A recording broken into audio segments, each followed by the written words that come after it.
Here we go.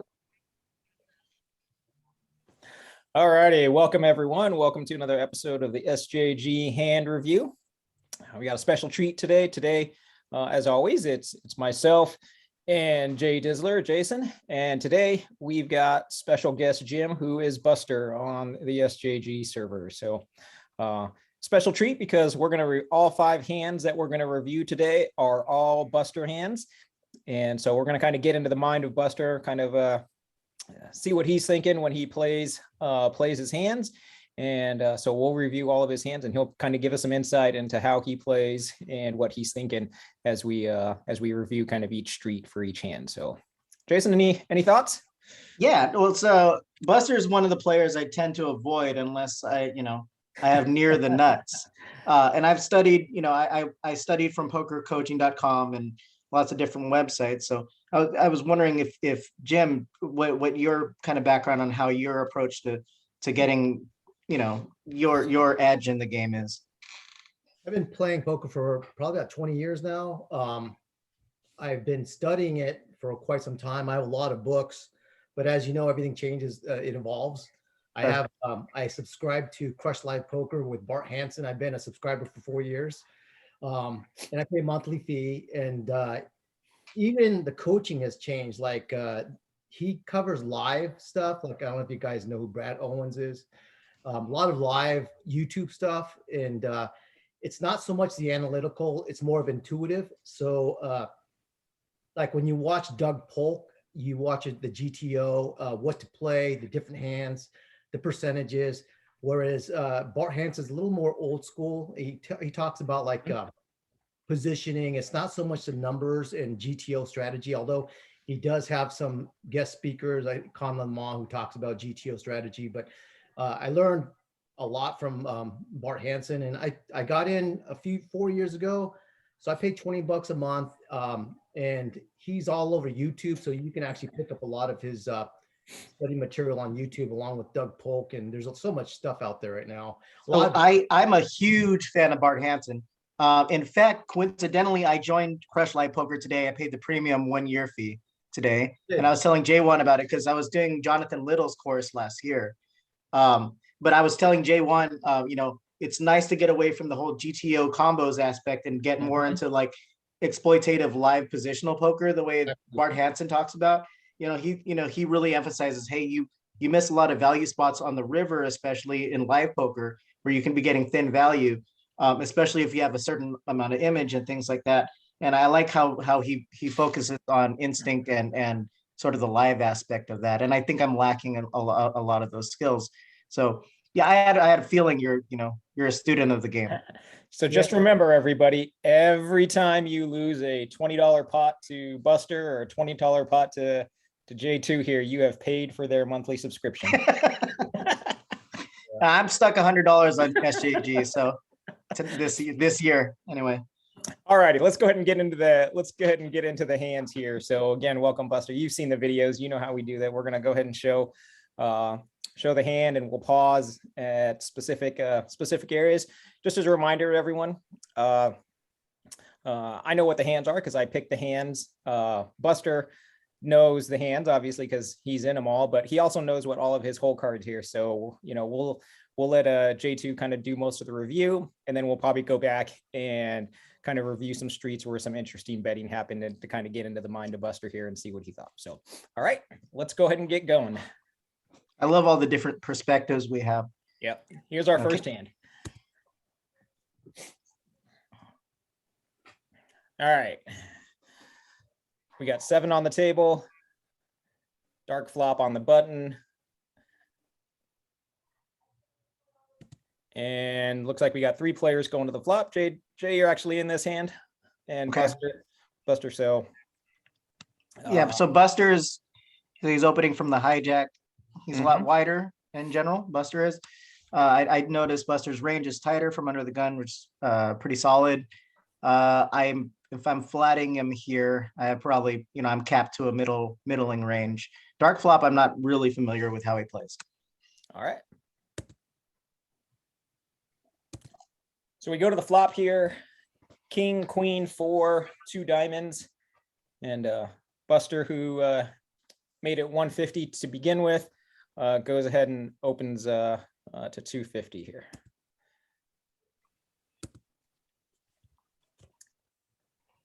So Jay, you called. Yeah. And dark flop actually just a kind of a min raise here.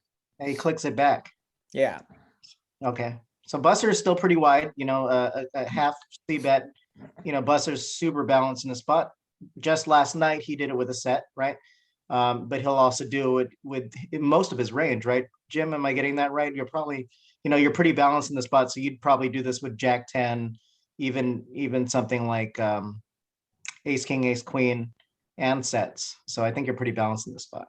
Yeah, I'm the opening raiser, so this should hit my range pretty well, Broadway cards. So I can bet half pot with queens. I could bet half pot with 10 jack or even ace 10 for a gutter, not knowing what's behind me. So I'm still ahead, and I'm trying to get out the smaller pairs to fold out, like maybe pocket threes and pocket fives to fold out. But I'm the opening raiser, so getting min raised from the button, I think he's trying to steal away the play of me and trying to figure out where he's at in terms of where this is going to go out to, what the next move is going to be. So yeah, that's my thoughts too. It doesn't seem extremely value-y. I mean, it's supposed to look strong, but if he had a made hand, I would think he would raise a little bit more with 2 diamonds on the board. So yeah. A lot of times it's like a king jack, king 10 type hand, trying to figure out where he's at. Exactly. All right, let's keep going. I'm probably going to fold now, I bet. Yeah, so that's too strong for me. I'm likely to have something like queen 10, hoping Buster will fire again with this continued range. So Buster probably correctly puts dark flop on a 1 pair type hand. I think we're at. Dark flop does a good job of trying to reduce the number of players, and by taking away the action from me by re-raising me. Not by a lot, by a min raise. So it forces you as a sandwich, is a squeeze play to leave the pot. And I'm kind of stuck out of position. And now we're playing a bigger bloated pot, which is not always safe unless I've got close to the nuts or I'm got the diamond draw. So like you said, I believe he's probably on a king jack or king 10, just kind of trying to figure out where he's at. I definitely don't know where I'm at because I have to take a look at the hands. You sent me which hands I've had, which I don't remember what.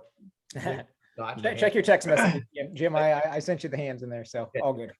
Yeah, you're getting. I mean, you have to call $350 for a $20 pot essentially. So yeah, I think almost 6 to 1 there. So you pretty much have to call. I think I have to be pretty strong to continue to overcall there.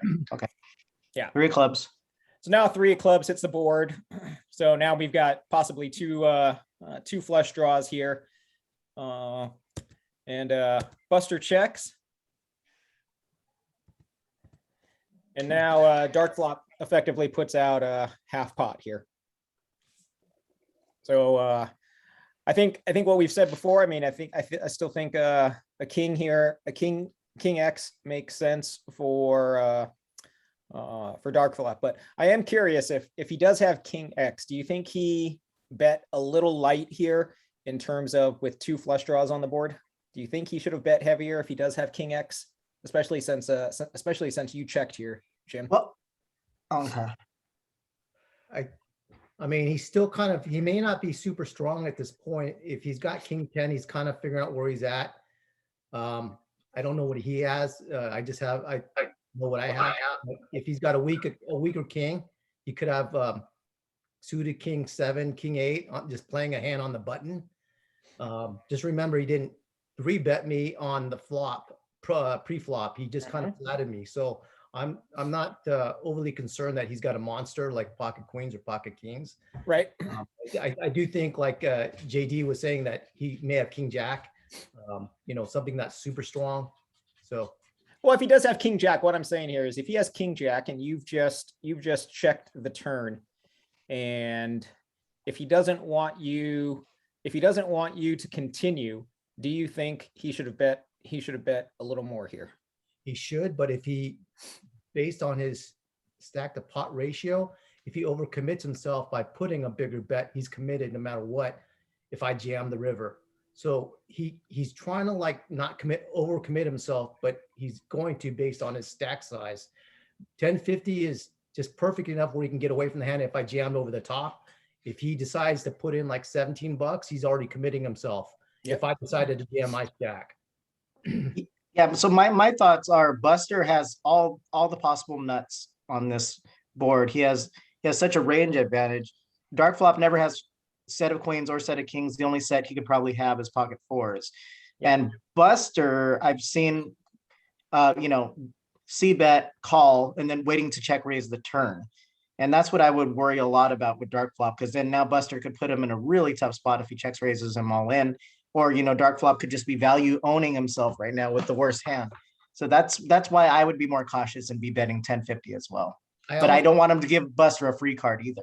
Yeah, that's why. Yeah. My mindset of thinking is that he's not super strong. And I do have fold equity if I decide to make a play on the pot. There's enough money in the pot for me to jam with whatever I have, whatever holdings, and put him to the test because he's betting like half pot. He's not overcommitting. My mindset is he's not overcommitting. If he's super strong, like with pocket fours, he's going to protect against the Broadway cards, the potential straight, and the flush draw. So my thinking is that he's not strong. He's got a moderate holding, and he's just put that amount so he can get off the hand in case I jam on him. Okay, let's see how it goes. Yeah. So you actually did shove. You did shove on him on this one. Okay, so I just want to say before we reveal the cards, Jim is good enough here to have something like ace jack of clubs here too. I think he figures he has enough fold equity. I mean, if he has the same read as I do on this spot, the dark flop is capped at a king only. He knows he has a bunch of fold equity too. Because if you're in dark flop's shoes, you got to be afraid of aces, kings, or queens at this spot. Uh-huh. Absolutely, JD. That's one of the things I look at. Anytime someone makes a bet, I kind of look at it from almost an investigative way of like, why is he betting this much? Why is he not protecting his set here? And could I represent a bigger hand? A lot has to do, like when you break down a hand analysis, a lot of times you'll see me hit the clock when I'm trying to think about a hand, when I'm put to the river test, when someone goes all in, and I'll ask myself, does it make sense? If he's got a set, would I bet this much, or would I bet a small amount? Is this a blocker bet, or is this a bet that he's trying to get max value from me? You just got to kind of have to put the pieces of the puzzle together. Think about the pre-flop bet, the turn and river bet. If he checks the turn, does it make sense for him to jam the river? A lot of these things, the thought process I think about is like this 1050 bet wasn't making him looking like he was strong. So I thought I could take the pot away. And I've got equity, obviously. And JD, you're right. I probably got a lot of equity going into the river. I'm not, even if he calls, I'm still in the fight. So yeah, you're not doing this with pocket eights or something, Exactly. Yeah. All right, let's see how it all turns out. So dark flop calls, queen of diamonds on the river. He had equity, right? And he was capped at a pair of kings. King 6, though. But like we talked about, the betting, if you look at it from what I'm seeing, he's not protecting much. He min raised $6. He did it just to knock one of us out. Perhaps he thought he had the best hand. And then he put 1050 in, and I just started analyzing it, going, well, if he really had a super strong hand, he probably would have bet 15 or something a little more, especially with Broadway cards as well as 2 diamonds out there. So my thinking is he's got a marginal king, and I was right to. I mean, it's even tough to call off $30 on the river, but he went ahead and did. Plus, that turn is one of the best turns you can get. Right, Yeah, gives you the open ender. He picked up another 6 outs. Yeah. So gorgeous. So that was a really well played hand, and I, give it up to dark flop. That was a great call. Well, that's what I'm saying. It's like that's why if I'm dark flop in this position on the turn, and Jim checks it. Now I know I've got a marginal king, and if I'm dark flop, I think I would probably put in a pot size bet on that turn card in order to put you to the test, Jim, to see whether or not you would have called. Granted, in this case, you probably would have called because you have 15 outs at this point. But I think Dark Flock made it easy for you to shove over the top when you kind of sense the weakness where he didn't have a strong king. So yeah. I mean, I bet enough to where I thought he can get off a weak king, and I was, when he made the call, he probably was smart enough to think that maybe I've got a club draw or a diamond draw. So the call was correct, and got lucky with the second. But I drew a lot of equity on the turn with the 3. I got the so I've got the straight draw and the flush draw. You picked up 6 outs. Yeah, you picked up 6 outs with that. That was if you think about that 3, that's the best card for me to draw upon if I'm trying to develop fold equity, which was the river shove. When I developed fold equity, for those who don't know, it's the likelihood of making someone fold. So if you have enough chips in your stack, you can develop fold equity by over shoving the pot. I know there's a lot of good players on the site. Jason and Fang is really good at it. They will shove, over bet the pot with fold equity when they either have complete air or they miss a draw or they have the nuts. So having that balanced approach it puts people in tough spots. So I've lost a lot of chips on an over bet 1.5, 2x pot with thinking that they missed a draw when they have the nuts. So that 3 was a perfect card for me because I can develop not only do I have a diamond draw, but now I have the straight draw. Yeah. And you pull the trigger. It's one thing to know about these spots, but sometimes I just chicken out, dude. Like, I'm like, that's the best card on the deck for me. Okay, I call, and even though the stack to pot ratio is perfect for a check shove there, I still chicken out sometimes because pulling the trigger is a big part of poker as well. When you see the spot, you analyze it correctly and then follow through. I think sometimes I that's one of my biggest leaks is that I don't follow through. Well, if you got enough equity in your drawing hands, and that's when you need to pull the trigger. If an 8 rolls off, I may not do that. But when the 3 rolls off, then now I've got way more equity. You just kind of have to look at like flop, turn, river, and then take every card. Did this help me out? If you have pocket 8s, you can't develop any more equity. You only have 2 outs. So you want to kind of say, okay, this three hit me hard. Now I can jam it. I wanted Dark Flop to fold. I had fold equity. I wanted him to fold to get off the king because I was behind. I mean, not behind.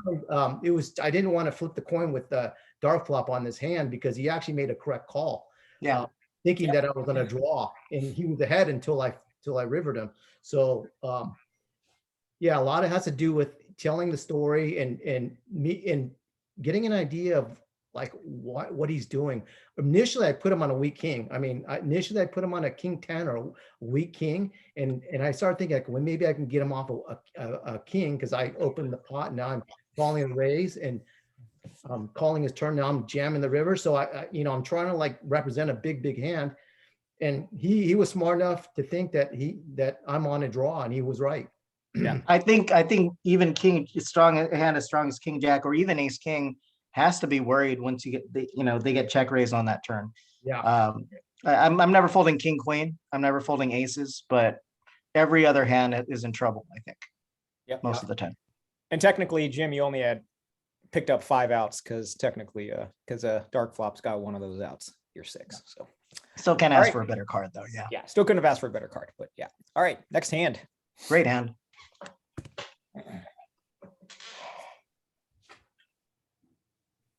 All right, we got a full table and we got Buster on the button this time. So we got some limps around so far. Buster makes it 3 bets. And then Merv goes to 11 on that. Buster calls. Okay. Well, there's the limp re-raise, right? That's So that's saying I have aces or kings. There's the limp re-raise, and we've reviewed hands I think from Merv before, and so when we see the limp raise to that amount, it's I think we pretty much have narrowed Merv's range here to. I think that's all of SJG except for Chris. Simone has done it with ace jack suited and ace queen. That's what I've noticed. Yeah, that's a terrible board for kings. All right, so Buster makes a call pre-flop, and we get 8-10 jack clubs, and Merv effectively shoves here. So oh, I take that back. He bet 25 cents less than the pot. Buster then goes over the top with 63. So let's pause right here. So what are we thinking, Jay? Okay, well, Buster has Jack 10 plus here a lot. He has, at the very minimum, he has 2 pair in the spot. I just I don't see him making this move with almost anything. Maybe king queen of clubs. Yeah, but he's pretty much showing his hand face up. It's kings or aces. Yeah. And I know it's nitty, dude, but once I bet pot and someone who's generally got it post flop raises there, even though it's a tiny raise, I just don't think I'm good enough. My hand is good enough that often, and I think I fold aces and kings here. I'm probably just calling queens or or a set if I'm yeah, buddy. Yeah, I think But so. Buster's got Merv crushed here.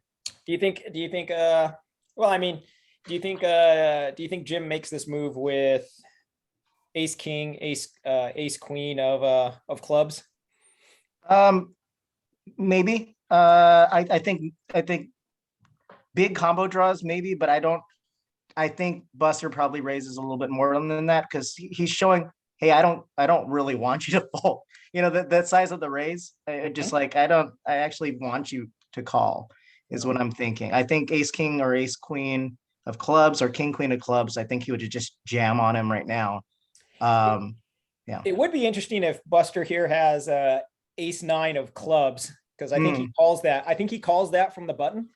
Yeah, he does. That's definitely within his range. And so ace 9 of clubs here would definitely be interesting, given that it's obviously open. Well, actually, I take that back. He probably has very few ace 9 suited. It's maybe once in a while, but he opened to 150. Merv made it 11. And that narrows Buster's range pretty down to premiums. He's got a set of jacks here like a lot. That's what I'm thinking. Okay. All right. Let's check it out. So Merv shoves. Buster obviously calls. Uh-oh. And we get a run out of. There's aces. Yeah, tens. Set of tens. I was way off. Set of tens. So just kidding. Yeah. So really just turned out to be really just turned out to be a hand where I think we knew, based on historical of Merv's play, that he'll do this with aces and kings. Buster just definitely got a hand that he could play. Yeah, Jim. So my question is, were you pretty much done with this hand unless you flopped the 10, knowing pretty much what Merv's range is, and just like even if you flop 3 babies, were you prepared to just fold the flop? This was a limp repop, and anyone that's kind of has an idea about limp repopping, it's super, super strong. It's polarized. You're playing only premium hands. Ace king would be probably like they're going to show up with queens or better. Yeah.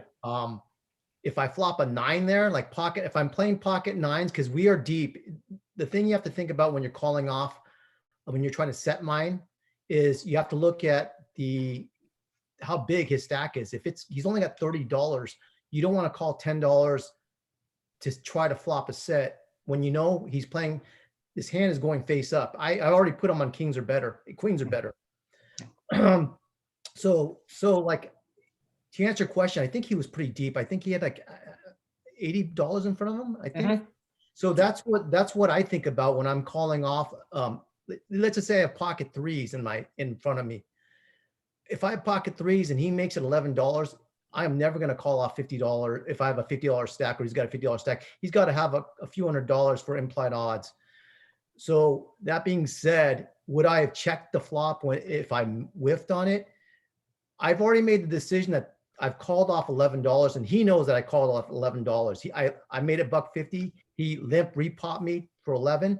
When I call off the 11, right away his defense mechanism should be thinking like, wow, okay, Jim's got a hand. I'm going to check the flop if it's really wet, or if this smack hit is like 2s, 3s, 4s, 5s, you can discount because I'm not playing 11. But when the board hits 8, 10, jack, That's when you kind of have to like determine, like, if he's got pocket queens, that hit him. If I have an ace nine, that hit me. So that's where Merv should be kind of like getting defense, like maybe put a third bet without overcommitting. But once he put 25 in, I said, oh, he's got aces. Yeah. The worst Trying to card, protect his aces. Yeah. yeah, the worst pair would have been for him to show up with, of course, jacks, but queens are. I'd rather him show up with kings and queens For sure. because 100%. 100%. Yeah. just understanding that he's got more outs with certain pairs in this wet board. So I was thinking that, shit, I hope he doesn't have a queen, because the 9 rolls off, then I'm dead. So, you have to look at the board texture. And when he limp repopped, I put him on pocket aces, and I had pocket tens. It's top 5 in the holding. So I'm not drawing dead. He could have ace king. When this board hit me, I go, okay. And then when he fired a pot size $25 bet, I knew what he had. Merv, if you're listening, I would say, like, on a board like that, I know you're trying to protect, but if I'm calling off 11, that probably hit me pretty good. That 8-10 jack. If I have pocket queens, that hit me. Even ace king, maybe I might call, but $11 is a pretty good hefty bet, and then a $25 follow-up C bet by you. You kind of committed yourself, but I would probably have to see the board texture with my pocket tens to answer your question if I'm going to continue on. Yeah. Fair enough. All righty. Good hand. Me too. I do it the exact same way. I generally like to have implied odds of 10 times the amount I'm going to call. So Yeah. if I'm going to call an additional $9, I want them to have $90 behind. But Yeah. I think 8x is plenty implied, because then it just plays itself, right? If you hit a 10 or you don't. So Yeah. it's an investment is all it is. Yeah. All right. Next hand. Another good hand. Oh, There's some weird software thing. Don't worry about my hand. It'll disappear here in a second. All right. So we got 1, 2, 3, 4, 5, 6, 7. 7 players here. S-Dang on the button with Mayo, King Roman, Buster, and Jeff. So Buster opens to 250 under the gun, and we get some calls. All righty, so we got four folks going to the flop. Mayo in the small blind bets out pot. Buster with a raise 2, so 2.5 raise here. How deep am I? I didn't see how much I have in my stack. Let's go back. good. I had some connection issues, so I missed the action. So we're here. 113. You got 113 to start there, Buster. So to review the action, Jay, Buster makes it 250. Okay. We get a call from Jeff, a call from S-Dang, call from Mayo. We get the flop. Queen, Jack, 2 diamonds. Mayo puts out a pot size bet. Buster goes with the 2.5x raise. And then we get folds, and Mayo with the call. All right. So where are we at, Jay? Well, Buster's under the gun 5x range is pretty strong, right? He's got, big pairs, ace, king, ace, queen. Everybody called him. Mayo led out on that flop. Mayo's tricky. Mayo can have a lot of different combos here. You can have 10 nines, 10 king. He could lead out with queen jack. I imagine him check raising that more often. But he led out for 10. Buster clicked it almost. Mayo calls. I don't know a ton at this point. Buster's line is extremely strong though. And if I were Mayo, I'd slow down without improving. Okay. Yeah. From my standpoint, yeah, when I min raised, it gives me additional information because I don't know what he has. Plus, the fact that he didn't re-raise me pre-flop, I could basically have jacks and queens here, and I'm under the gun. I was 5x on the bet, and I'm pretty much uncapped with jack. I could have aces, kings, jacks, queens. Mayo could have a diamond draw. He could have jack 10. He could have 9-10. But me min raising him, because if you got jacks or queens, if Mayo's in the position you have jacks or queens, he's going to jam on me, putting me on aces, putting me on kings. So by me min raising him, it's buying me some information. I'm kind of trying to figure out how strong is he. When he calls me, he's not super strong because jacks, set of jacks, set of twos, and set of queens would jam over me. Yeah, he's capped at one pair, and probably knowing Mayo, I know BJ. I could pretty much squarely put him on a jack on the flop. I play with him a lot. Okay. If I had to put him on anything, it's probably ace jack, specifically ace jack or king jack. You know, that's totally a hand he'd play and lead out with on the flop, hoping you have something like ace king.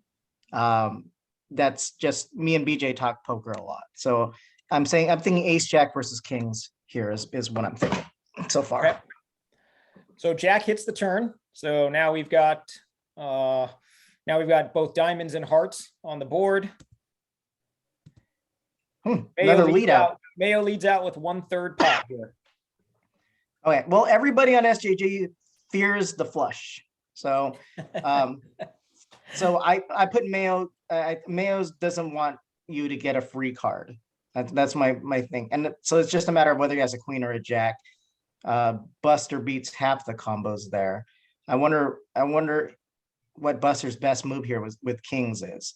Do you call and let him continue blasting, or raise to make sure he doesn't hit his?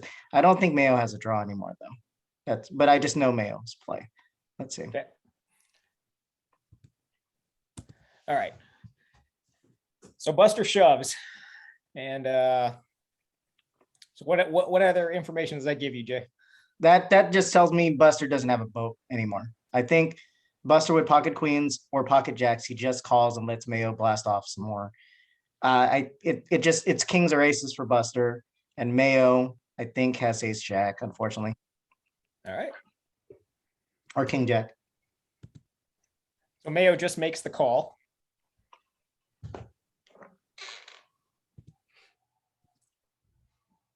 And then a 9 hits the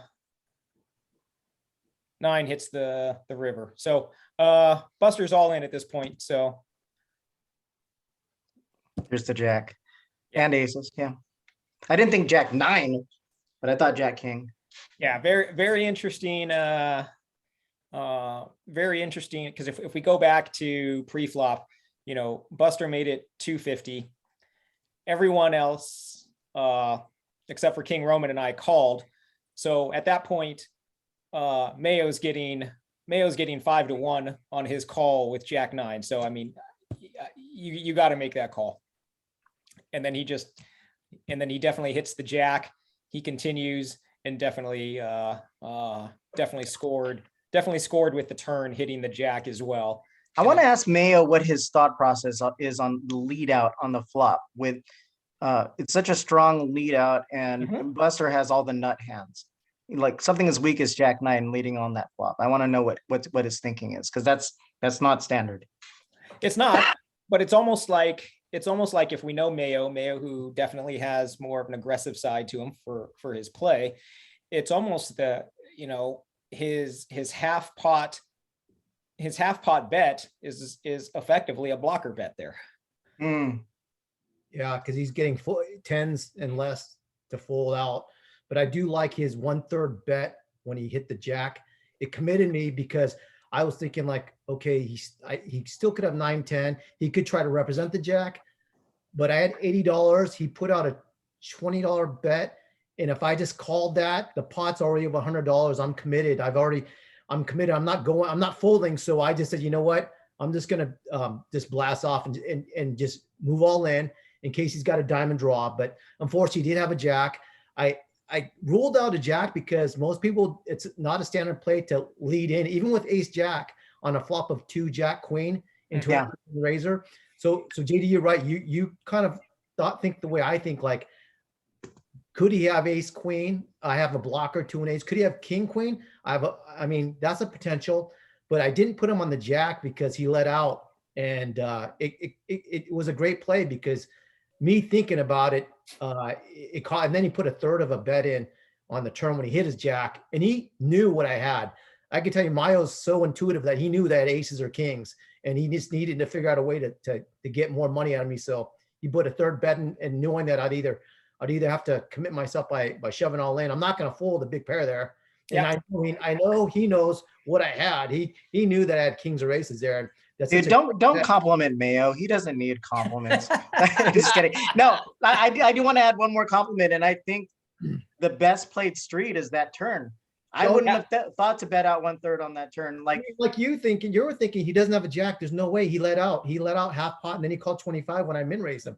So I ruled out a jack away. That 1/3 pot bet, again, I think it's still, he's got trips, but he doesn't know if Buster could be playing ace X suited diamonds. I think it's a great bet because it another gives him equity, but then at the same time, it's still a blocker bet to possibly a flush draw that he doesn't want to Jim to have to get a free card out. So Jim has the ace of diamonds, and then that's significant too, because that puts less diamond draws on Mayo. So now Mayo is actually more weighted towards value hands. Yeah. But it's really hard to put him on that jack, especially when you're playing live and you have you have aces in your hand. Yeah, I'm jamming there with aces as well. I'm losing my stack to Mayo there. Yeah, I think we all are. I think that is a very interesting bet on the turn, and I think everyone here probably would have jammed, did the exact same thing that Jim did. So yeah, it's a very interesting. I gotta start thinking about lines that include leading flop and then leading again on the turn. I've seen Johnny Chan do that a few times. It's not taught on anything, right? It's very creative. Yeah, no doubt about it. All right, next hand. Very, very creative. Great hand. I'm learning a lot.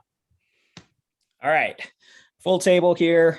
We got brown bacon on the button, and then we've got fish bait and D's nuts in the small and big blind here. We get Buster opening to 250. Palace makes the call. Brown bacon makes the call from the button, and we fold. So we get 3 to the flop on a pretty dry board. So pretty much nothing there really to go on. This is about as dry as it gets. As dry as it gets. Buster checks, Palace checks, and we get brown bacon opening a little mini bet to 3 into an 825 pot.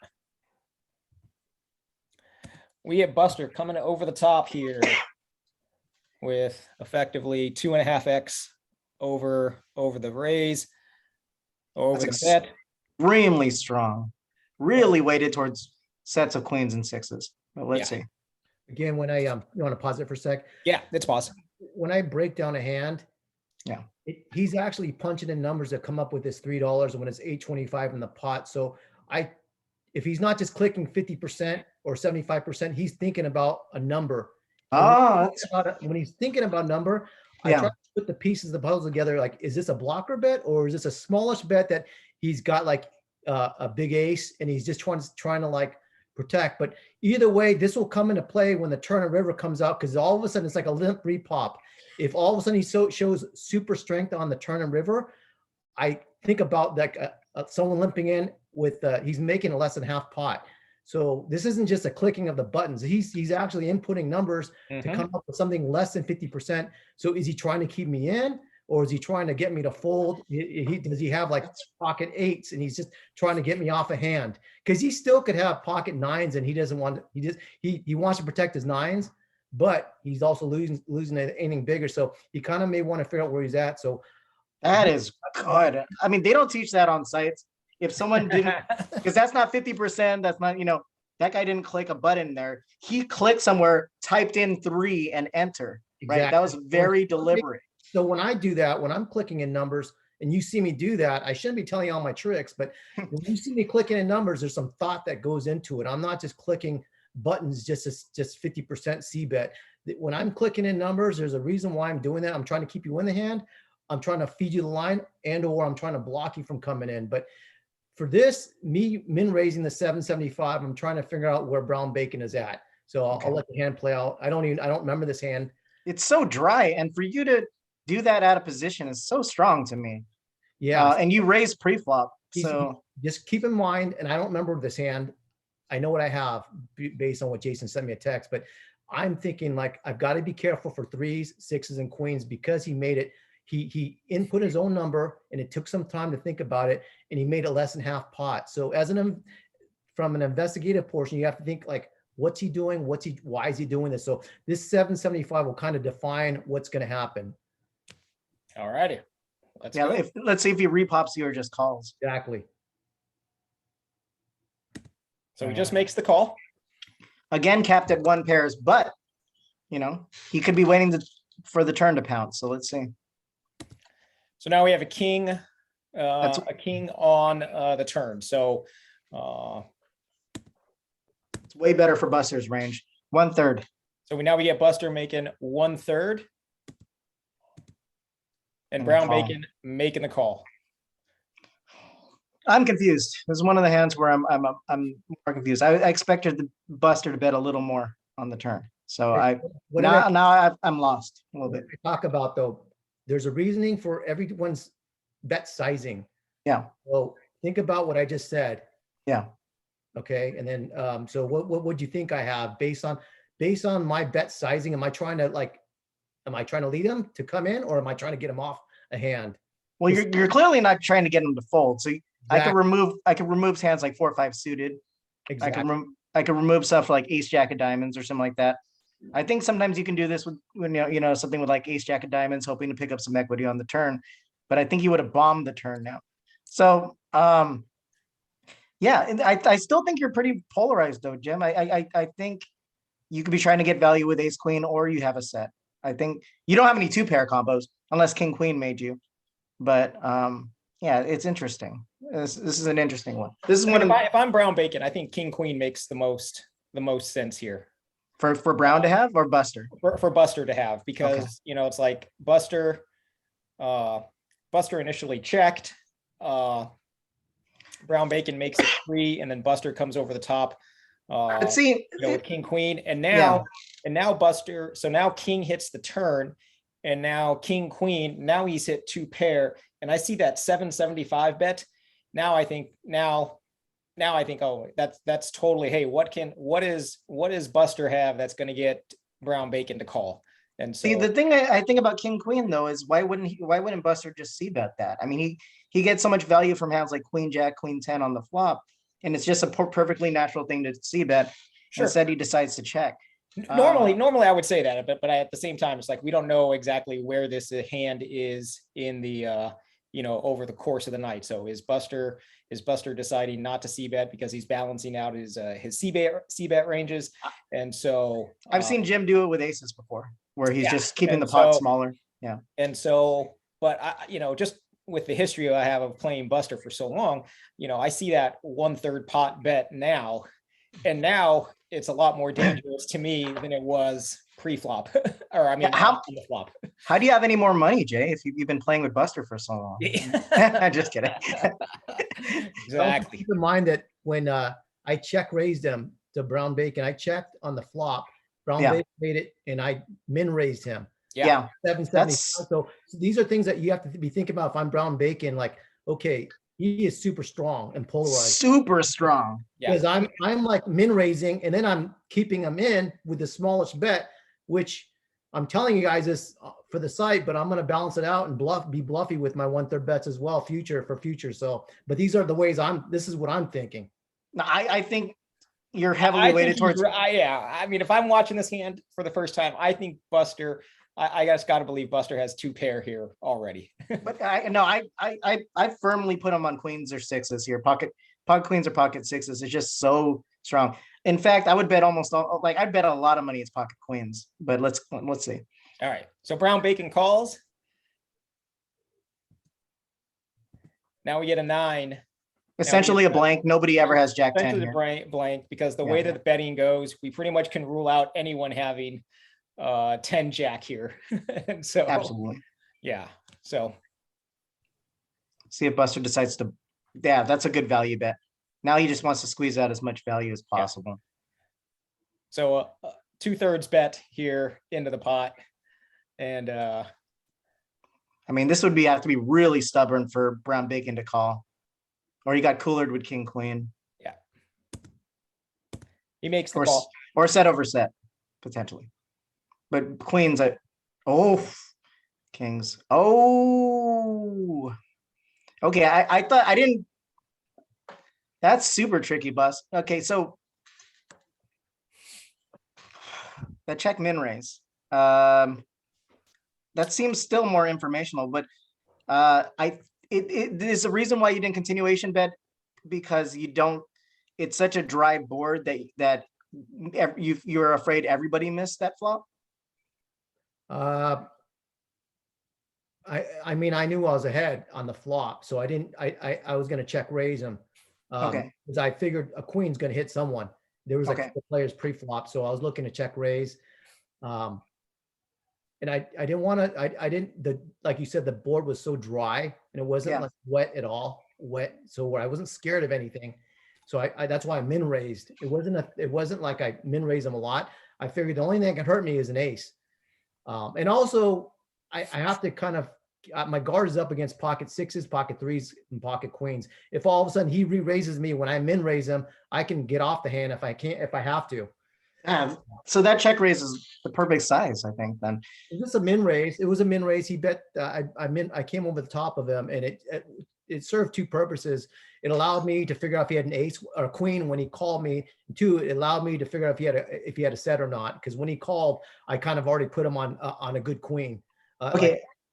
And I do want to put a complaint in here because I hate those. So Buster, whenever I raise and Buster puts in a little smaller raise in position on me, it makes life hard, man. I mean, those little raises and little stabs, it really puts us in tough spots, because you're basically like, re-raise me or let me take over, basically, Kind of like the trend of GTO now. It's like smallish bets, even quarter size bets to 33%. So like I'm kind of older school, like half pot, but yeah, the new school, like what they're teaching is 1/3 bet. And I'm not like that, because I try to do that when I play live. Like I went to the Matrix today, try to do a 1/3 and everyone calls. So I figured, I'm going to get rid of the 1/3 crap and the quarter. I mean, this is like Doug Polk style.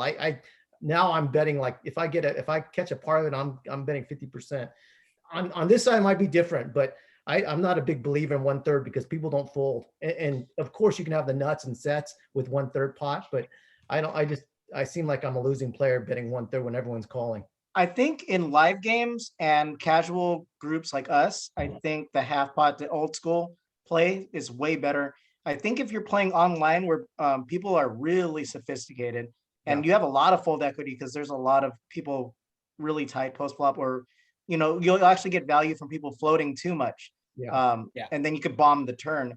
But I think live play, which would, the more Bart Hansen school of betting, where you're just totally, taking advantage of their tendencies, is the way better way to play in general. Yeah.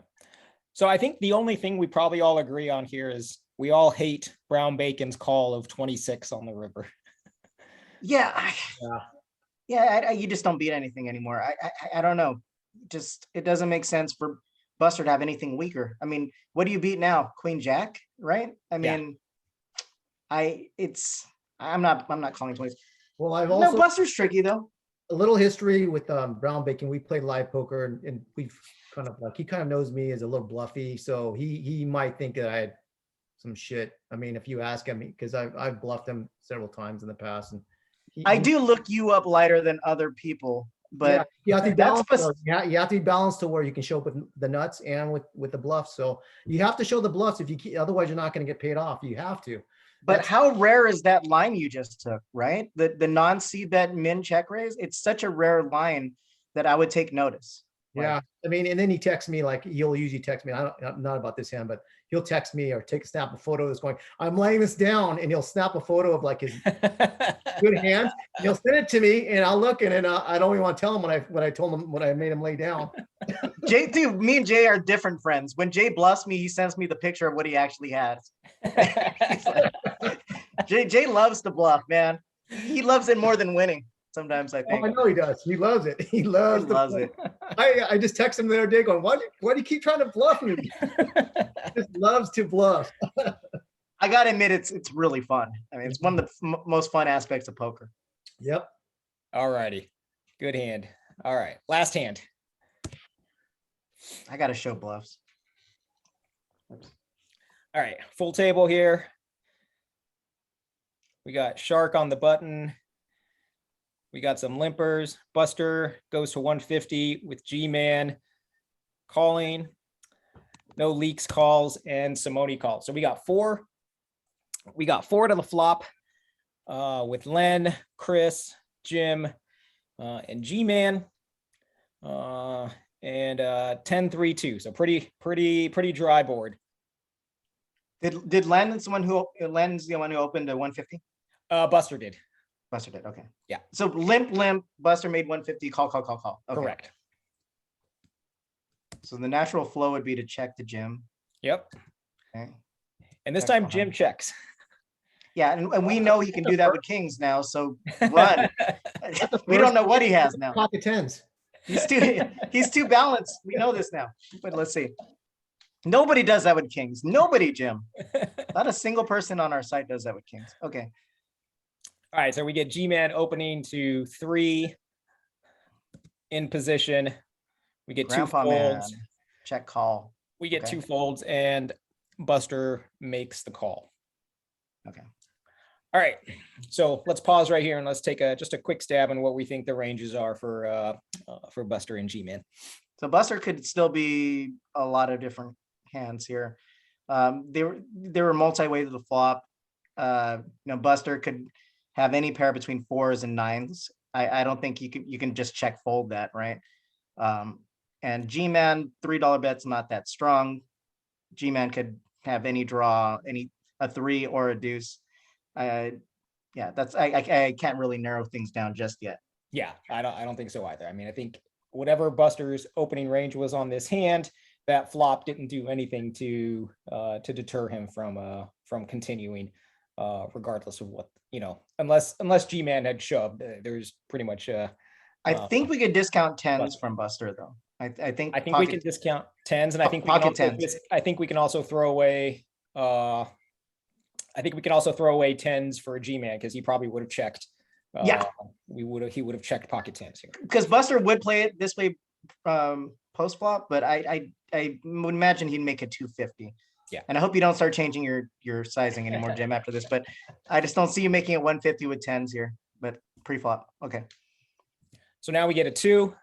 Now the board is paired and also 2 hearts. Now Jim leads out for effectively half pot. Wow.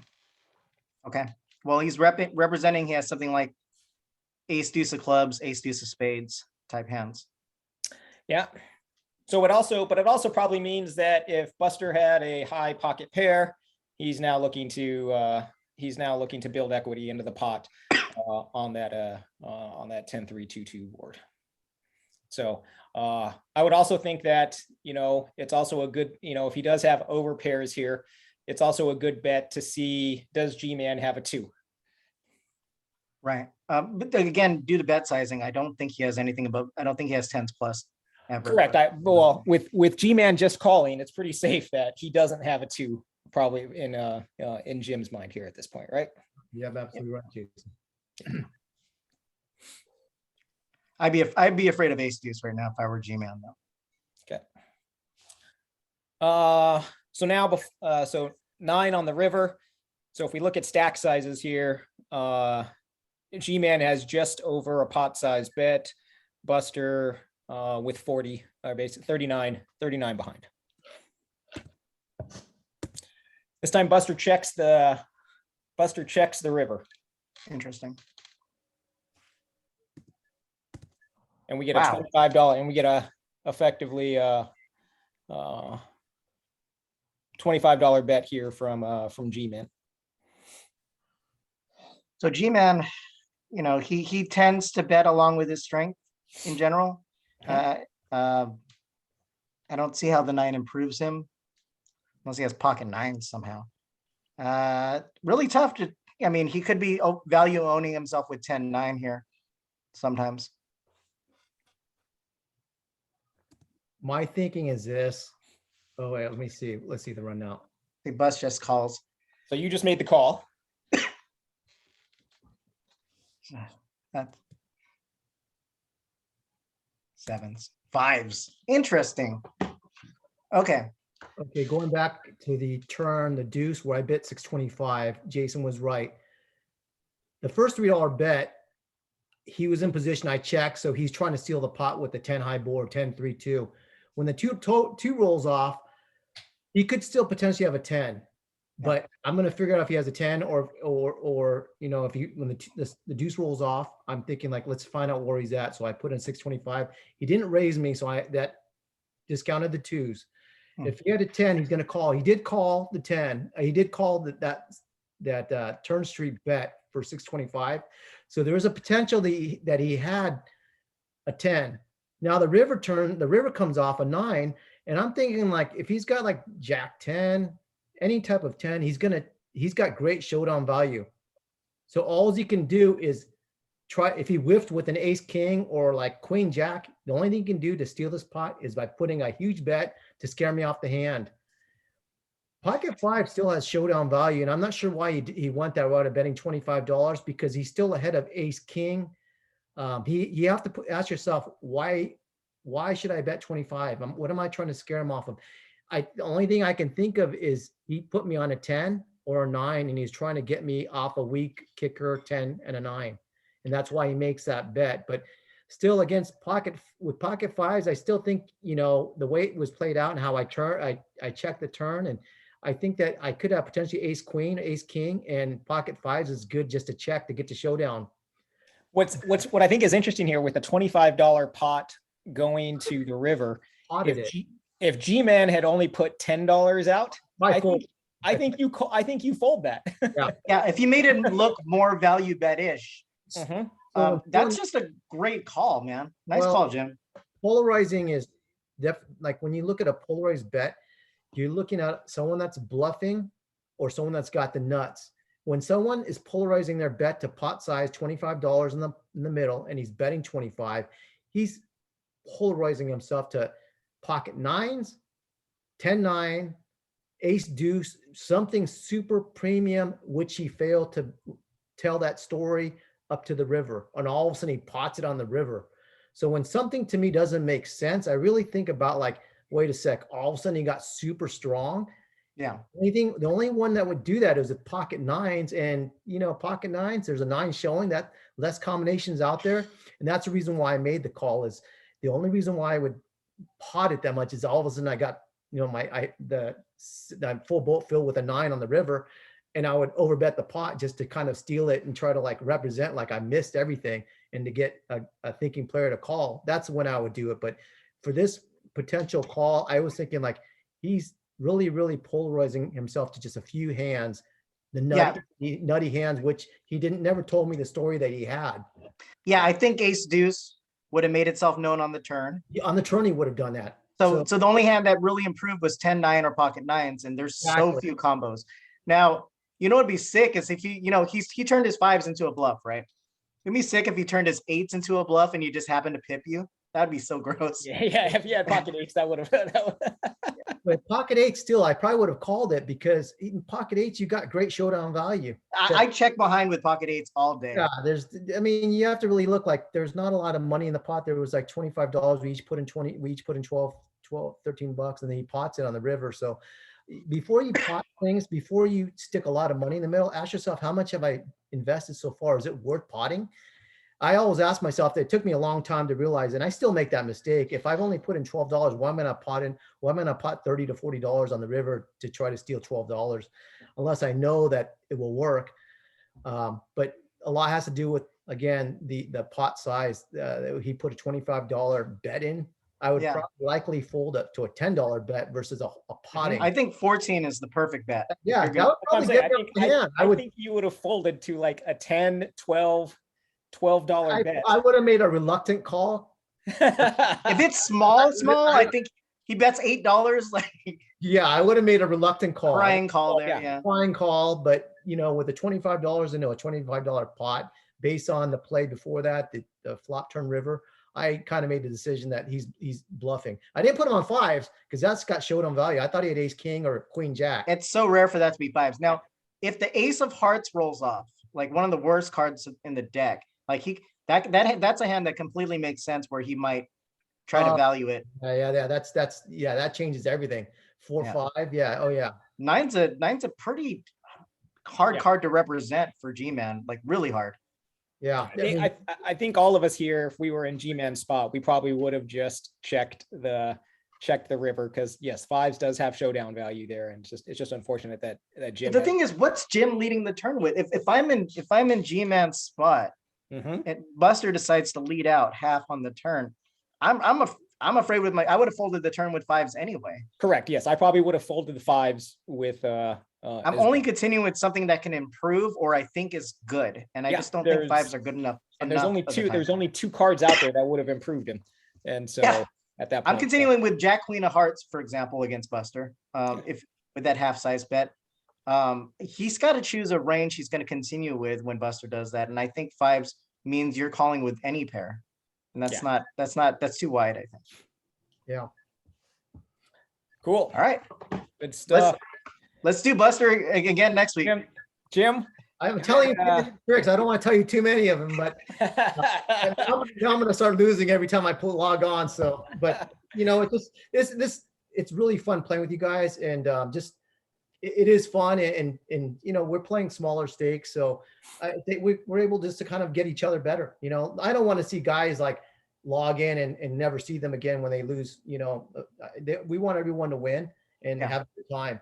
So so having these commentaries are good, and it kind of allows people to kind of get an understanding of how people play and what makes them a better player. But just log into YouTube and put in poker instructions and tutorials, and there's so much out there for free. Is this show number 5, Jay, or? Yeah, this is number 5, I think. And all 5 perspectives have been good. Like I learned something from every single one. And SJG has made my game so much better. Like, I'm so thankful for it, and it's always fun to play with you guys. Yeah, 200,000 hands coming up. That's crazy. Yeah, dude. Jim can't win that too, can he? I mean, that's just that's not fair. Actually, I take that back. This is episode number 6. Wow. Yeah. So episode number 6. So Jim, we thank you for joining. This was definitely a lot of fun. Thanks for having me. It was fun. So and yeah, just a reminder to all the SJG players out there, the 200,000th hand is coming up. First of all, thank you for playing on the site. Thank you for all the support for almost 2 years now. And so I hope everyone's enjoyed poker. I hope everyone's poker game has gotten better. And like Jim said, this is all about having a lot of fun here, and one to give us something to do here during the pandemic, but at the same time, the stakes are low enough where we can definitely work on our poker games in order to get better. And so it's definitely been a lot of fun. So any closing thoughts, guys? Oh, this was awesome. I like hearing the sort of more live play and like more cowboy poker where like, I just don't think you got it, kind of call. I like that stuff a lot. Cool. Awesome. All right, guys. Thanks for joining.